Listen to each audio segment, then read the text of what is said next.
우리가 사랑함은 그가 먼저 우리를 사랑하셨습니다.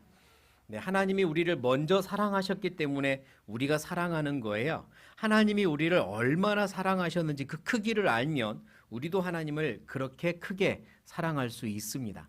다시 말해 더 사랑하기 원한다면 하나님의 사랑이 얼마나 큰지 더 알려고 하셔요. 하나님의 사랑이 얼마나 크셨는지, 은혜가 얼마나 큰지 더 배우려고 하세요. 더 깨달으려고 하십시오. 그래야 나도 더 사랑할 수 있습니다. 하나님의 사랑은 언제나 그대로 그냥 십자가에서 나를 위해 죽으셨대, 내 죄 다 용서하셨대, 끝. 그리고 전혀 하나님의 사랑에 대한 발전이 없어요. 그러면 내 사랑도 발전 없습니다. 하나님의 사랑이 얼마나 큰지 더 알려고 하셔야 돼요. 그러려면 묵상하셔야 됩니다. 깊게 생각하시라는 거예요. 깊게 생각하려면 상상하셔야 됩니다. 상상하고 깊게 생각하고 나를 넣어봐야 돼요. 적용해야 돼요. 그게 묵상의 방법입니다.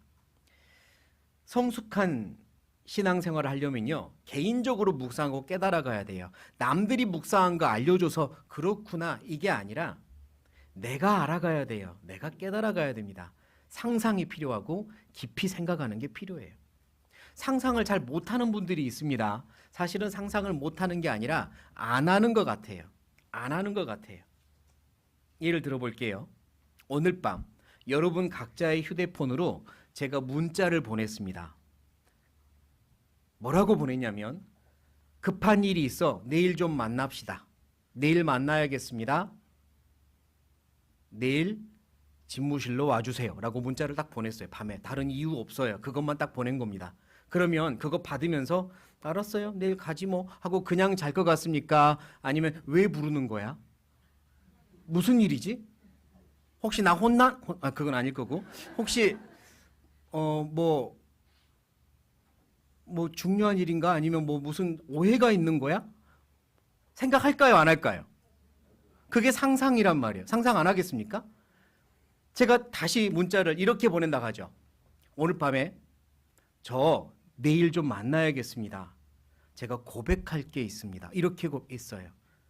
상상할래요? 안 할래요? 갑자기 나한테 고백한다. 우리 자매님들 경우 사랑 고백이면 어떡하지? 상상할래요? 안 할래요? 여러 가지 상상 안 하겠습니까?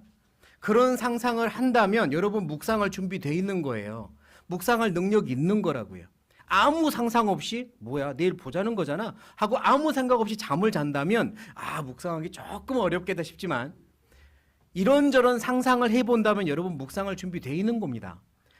묵상은 그렇게 하는 거예요. 상상하고 깊게 생각하고 나를 거기다 넣어보는 거예요. 그게 묵상이거든요. 하나님의 사랑은 그렇게 깨달아가는 겁니다. 나를 넣어보고 상상해보고 그러면서 알아가야 돼요. 왜 깨닫지 못하냐면 묵상을 안 해서요. 안 해서 못하는 거지 못해서 안 하는 게 아닙니다. 묵상 못해서 안 하는 게 아니라 안 해서 묵상을 못하는 거라고요. 하셔야 됩니다. 스스로 깨달아 가셔야 돼요. 하나님의 사랑이 얼마나 큰지 스스로 알아가셔야 돼요. 우리 사무엘 하를 찾아보겠습니다. 사무엘 하 9장입니다.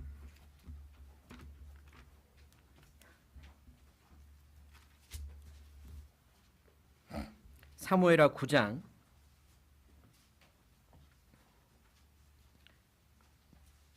7절. 사무엘하 9장 7절. 읽기 전에 상상을 하라고 배경 설명을 좀 하겠습니다. 다윗이 드디어 왕이 되어요. 다윗을 죽이려고 쫓아다녔던 사울 왕은 비참하게 죽고 사울 왕의 왕가는 패망을 합니다. 왕가가 몰락을 하죠. 사울의 왕자들이 다 죽었습니다. 다윗을 사랑했던 요나단 왕자도 죽었습니다. 사울 왕가의 씨가 말랐어요. 패망을 합니다. 하나님의 징벌이었어요. 그리고 다윗은 이제 왕이 되고 점점점 강성해집니다. 그런데 다윗이 요나단의 아들 무비보셋을 찾았습니다. 사울 왕의 손자예요. 패망한 몰락해버린 왕가의 씨, 패망한 손자 무비보셋. 사실은 패망해버린 왕가기 때문에 정말 어디선가 이름 없이 숨어서 살아야 됩니다. 어디 가서 자기가 사울 왕의 손자라고 내세울 것도 없어요. 그런데 다윗이 무비보셋을 찾았습니다. 그리고 이렇게 하죠. 9장 7절 8절입니다. 7절 8절 같이 읽겠습니다. 다윗이 가로되 무서워 말라. 내가 반드시 내 아비 요나단을 인하여 내게 은총을 베풀리라. 내가 네 조부 사울의 밭을 다 네게 도로 주겠고 또 너는 항상 내 상에서 먹을지니라. 저가 절하여 가로되 이 종이 무엇이간데 왕께서 죽은 개 같은 나를 돌아보시나이까. 13절입니다. 13절 같이 읽겠습니다. 무비보셋이 항상 왕의 상에서 먹음으로 예루살렘에 거하니라. 그는 두 발이 다 절뚝이더라. 패망한 왕가의 남은 씨앗이었을 뿐만 아니라 안타깝게도 두 발을 다 저는 또 건강하지 못한 이였습니다. 그렇게 스스로 정말 비참하게 살아야 될 남은 인생이었을 뻔했는데 왕인 다윗이 그를 찾았고 그에게 많은 재산을 다 사울 왕에게 소속된 재산을 주겠다고 할 뿐만 아니라 나와 함께 왕의 식탁에서 같이 먹자. 너는 내 식구다. 너는 내 가족이다. 너는 내 왕자나 똑같다. 이렇게 한 겁니다. 상상을 하셔야 돼요. 무비보셋의 마음이 어땠을까? 무비보셋의 기분은 어땠을까? 다윗을 향한 마음은 어땠을까? 내가 무비보셋이라면 어떤 기분이었을까? 상상해야 합니다. 그리고 거기서 더 나아가서 하나님의 식탁에 나를 앉게 해주신 하나님, 정말 죄인이 나를 불러서 하나님의 가족 삼아주신 하나님, 그 사랑에 연결해야 합니다. 그리고 조금 더 깨달아가야 돼요. 하나님의 사랑이 얼마나 큰지. 나는 과연 어떤 존재였고 내가 얼마나 큰 은혜를 받았는지 생각하셔야 됩니다. 무비보셋이 만약 여기서 다윗을 향해서 고마운 마음도 별로 없고 당연하다고 여겼다면 그는 감각이 없는 자가 아니라 양심이 없는 자예요. 감각이 없는 자가 아니라 양심이 없는 자. 내가 하나님을 향해서 감사한 마음 별로 없고 천국에서 하나님의 가족이 되었다는 사실에 대해서 별 의미 부여를 하지 않는다면 감각이 없고 상상이 없는 게 아니라 어쩌면 양심이 없을지도 몰라요. 생각하셔야 됩니다. 묵상하셔요. 습관 들이시고 훈련하세요. 그래야 내 사랑의 깊이가 커집니다. 이런 장면을 볼 때마다 나랑 연결하셔요.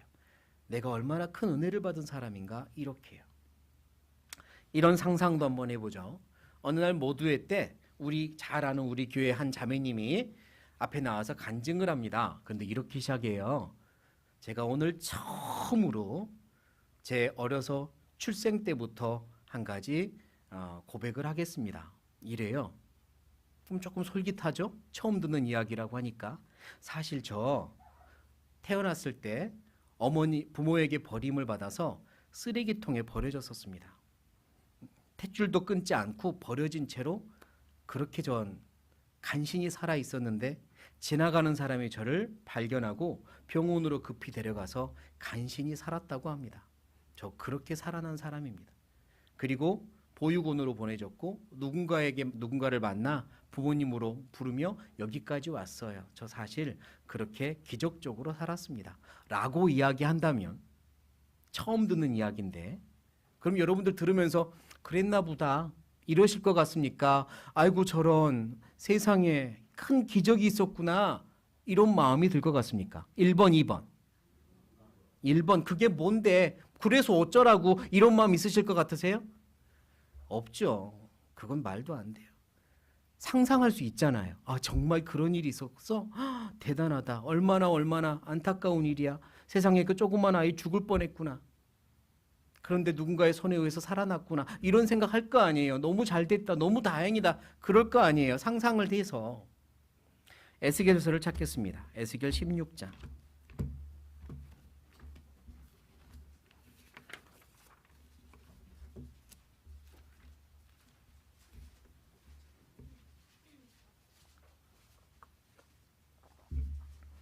에스겔 16장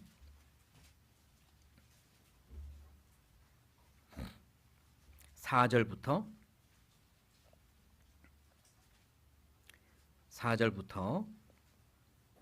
6절까지 제가 읽겠습니다. 여러분은 상상하며 읽으세요. 눈으로 따라 읽으세요.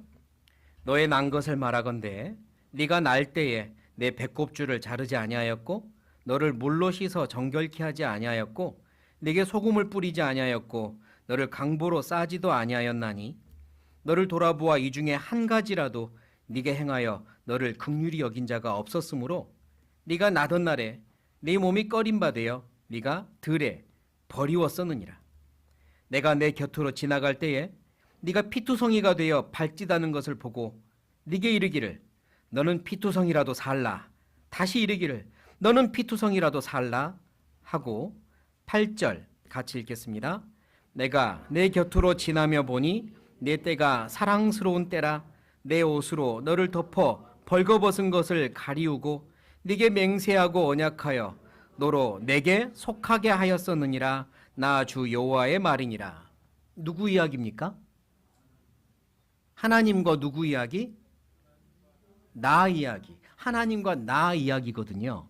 근데 이걸 읽으면서 아무 생각 없이 넘어가지 마시고 하나님과 나의 이야기다. 내가 이랬었구나. 내가 버려졌었구나. 내가 죄악 가운데 버려졌고 정말 비참한 운명이었구나. 그렇게 살다가 지옥 갈 뻔했구나. 나를 돌아보는 자, 사랑해주는 자 만나지 못했더라면 큰일 날 뻔했구나. 내가 기적을 만났구나. 내가 하나님을 만나 이렇게 살았구나. 그 하나님이 나를 옷을 입혀주시고 8절 너로 내게 속하게 하였느니라. 하나님이 나를 가지셨구나. 나는 그때 하나님의 것이 되었구나. 이게 은혜거든요. 생각해보면 상상해보면 조금 더 커집니다. 그 사랑이 얼마나 큰지 그렇게 알아가셔야 합니다. 그래서 내 사랑이라는 열매가 미숙한 열매에서 조금씩 더 커져야 됩니다.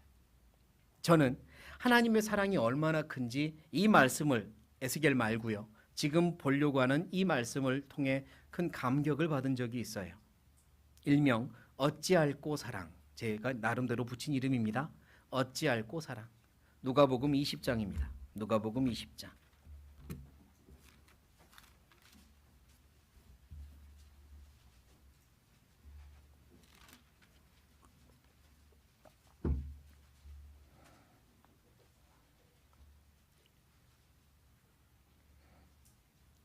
(20장 9절) 20장 9절부터 제가 읽겠습니다. 이 비유로 백성에게 말씀하시되, 예수님이 하신 말씀이에요. 하나님의 사랑을 설명하기 위한 비유입니다. 한 사람이 포도원을 만들어 농부들에게 세로 주고 타국에 가서 오래 있다가 때가 이름에 포도원 소출 얼마를 바치게 하려고 한 종을 농부들에게 보내니 농부들이 종을 심히 때리고 거저 보내었거늘 다시 다른 종을 보내니 그도 심히 때리고 능욕하고 거저 보내었거늘 다시 세 번째 종을 보내니 이도 상하게 하고 내어 쫓은지라. 자, 여기까지 읽으면 하나님과 죄인들의 관계를 설명하고 있습니다. 하나님이 세상을 창조하고 사람들에게 세상을 주었고요. 그리고 다 너희 거란다. 내가 너희를 사랑한단다 라고 말씀하십니다. 그리고 하나님의 사랑을 알려주기 위하여 선지자들을 계속 보냈습니다. 특별히 이 비유를 직접 듣고 있는 유대인들에게 하나님이 선지자들을 계속 보냈어요. 그러나 그들은 계속해서 배척합니다. 계속해서 하나님의 말씀을 배척하고 선지자들을 능욕하고 죽입니다.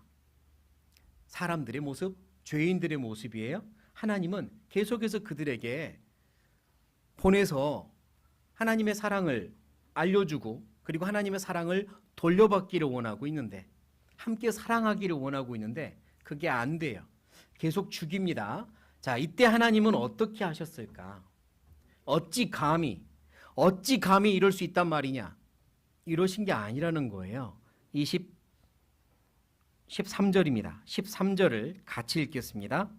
포도원 주인이 가로되 어찌할꼬 내 사랑하는 아들을 보내리니 저희가 혹 그는 공경하리라 하였더니, 자, 하나님이 어찌할꼬 하십니다. 여기서 어찌할꼬는 내가 어떻게 더할꼬입니다. 내가 어떻게 더할꼬, 어떻게 더 사랑할꼬, 그게 어찌할꼬예요. 하나님은 어찌 감히 내가 할 만큼 했다, 난 더 이상 못한다, 그러신 적이 없으세요. 여러분의 인생 돌아보세요. 신앙 인생을 돌아보세요. 하나님이 나한테 나 더 이상 너한테 할 거 없다. 나 너에게서 손 떼겠다. 나는 할 만큼 했다. 나머지 네가 책임져라. 이러신 적 있냐고요. 그래 버렸으면 나 이 자리 없습니다. 하나님은 언제나 가슴 아파하시며 어찌할꼬 내가 무얼 더 할꼬 그러신 거예요. 어떻게 더 할꼬 어떻게 더 사랑할꼬 어떻게 더 사랑할꼬 고민하시다가 아들을 보내르니 내가 직접 가야겠다 그러신 거죠. 하나님이 이 땅에 오신 사랑은 그래서 어찌할꼬 사랑입니다. 내가 어떻게 더 할꼬 더 하려고 더 해주려고 찾으셨습니다. 그리고 아들이 오셨어요. 그걸 우리는 따라해 보시겠습니다. 아가페. 아가페의 사랑이라고 합니다. 우리 은장의 교회 학교 무슨 학교예요? 아가페 학교. 그 아가페가 이 아가페입니다. 헌신적인 사랑, 주기만 하는 사랑, 대가를 바라지 않고 주기만 하는 사랑, 끝까지 주는 사랑이 아가페예요. 하나님의 사랑입니다. 하나님은 어찌할꼬 내가 어떻게 더 사랑할꼬 이러셨어요. 그리고 나를 위해 오셨고 나를 위해 죽으셨습니다. 그리고 지금도 마찬가지예요. 수도 없이 구원받은 이후에도 수도 없이 주저앉고 거듭거듭 배신하고 자주자주 아프게 하는 나를 하나님은 여전히 어찌할꼬 내가 어떻게 더 사랑할꼬 이러시며 나를 받아주시고 지금까지 인도하십니다. 아가페의 사랑, 대가 바라지 않는 사랑으로 지금까지 함께 하셨어요. 우리가 보고 있는 세상에서의 사랑 중에 최고의 사랑은 부모님의 사랑, 그 중에서도 어머니의 사랑을 대표적으로 말하죠. 헌신적인 사랑, 아가페의 사랑에 가깝다고 합니다. 하지만 그것도 아가페의 사랑 아니에요. 어머니들 아실 겁니다. 사랑을 온전히 주다가도요. 어떤 날은 서운하고 섭섭하고 그래요. 언제 서운하고 섭섭하냐면 내 마음 몰라줄 때, 내가 너를 이러려고 키웠나 싶을 때 서운하고 섭섭하죠? 아가페 사랑 아닌 겁니다. 감정이 요동치죠? 아가페의 사랑 아닌 거예요. 가까운 거죠. 하나님의 사랑은 그게 아닙니다. 받으려고 하신 사랑이 아니에요.